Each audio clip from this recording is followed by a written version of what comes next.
నా మొండి కోడలు చిన్నదానిలాగానే టీవీ కూడా మొరబెడుతున్నది.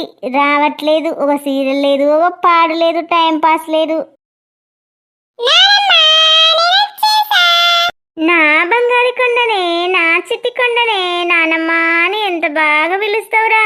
ఇప్పుడు వారం 10 రోజులు ఆయరా నువ్వు ఇంట్లో ఇలా గలగల పిలవక. ఎట్లా చిక్కిపోయినావో చూడు.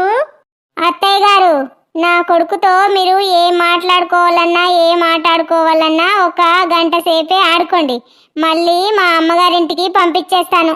అల్లారు ముద్దుగా నా మనుమన్ని మామయ్య నేను చూసుకుంటూ ఉంటే మీ అమ్మగారింటికాడ వదిలేసి వస్తున్నావు. ఏంటో ఏమో మరి, నీకే తెలవాలి.